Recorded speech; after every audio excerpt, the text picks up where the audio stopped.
Thinking about getting into the exciting world of fix and flip real estate? It's a venture that can be both rewarding and challenging, offering the potential for significant financial gains. Great choice. It's a path that many have taken to build wealth and create financial freedom. The concept is simple.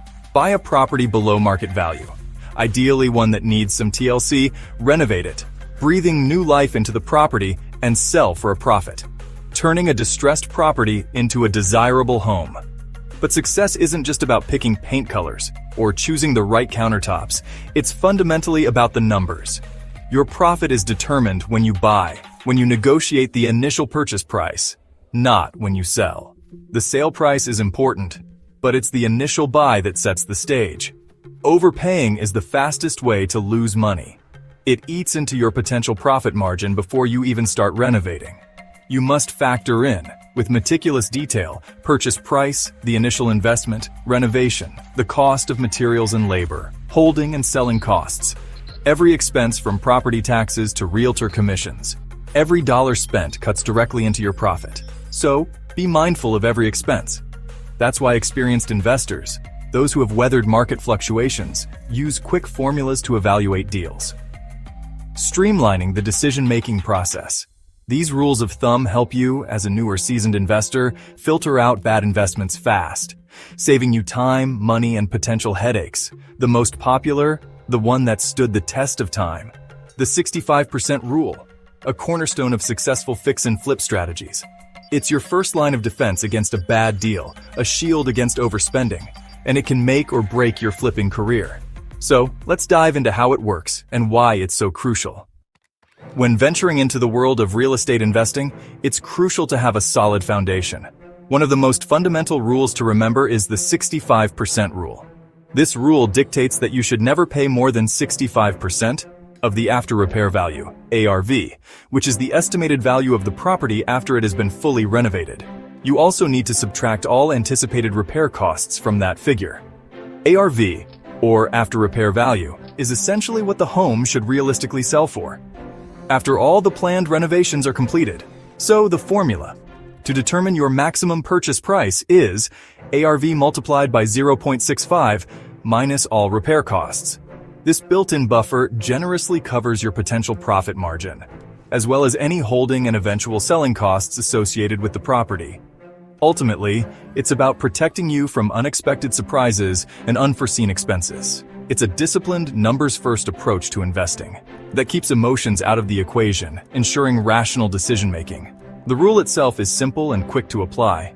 But remember, it's not a perfect, one-size-fits-all solution. In particularly hot and competitive markets, deals that strictly adhere to this formula can be rare and hard to come by.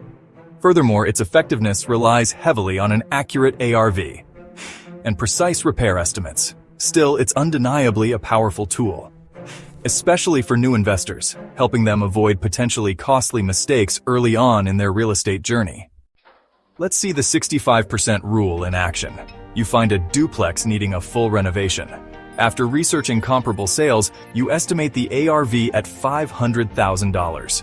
Walking through with a contractor, you estimate $90,000 in repairs.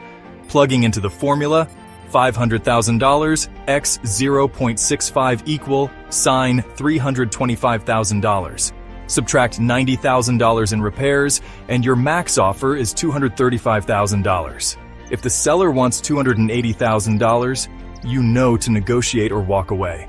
This discipline protects your profit and keeps you from overpaying. Sticking to your numbers is what separates successful flippers from those who lose money. The 65% rule is a quick filter, a preliminary gauge to assess potential deals. It's designed to help you quickly sift through numerous opportunities and identify those worth a closer look. But remember, it's not the final word. It's a starting point, not a guarantee of success. If a property passes this initial test, then it's time to dig deeper. Refine your repair estimates, getting multiple quotes if necessary to ensure accuracy. Confirm the after-repair value, or ARV, with solid comps, and build a detailed budget that accounts for every expense. The 35% margin covers your profit, all selling expenses, and any holding costs you might incur.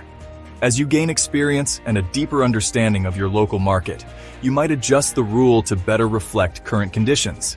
Maybe even push it to 70% in particularly hot areas where competition is fierce, or perhaps lower it to 60% for riskier projects that offer higher potential returns. The key is understanding the underlying principle. Buy right by sticking to your numbers, stay disciplined in your approach, and always back up your quick math with thorough research and due diligence. Use the rule as a first pass to vet potential deals quickly, then follow up with a detailed financial analysis and a comprehensive property inspection. That's how you protect your profits and minimize your risks, and ultimately build a successful and sustainable house flipping business. Now, armed with this knowledge, go out there and find your next great deal.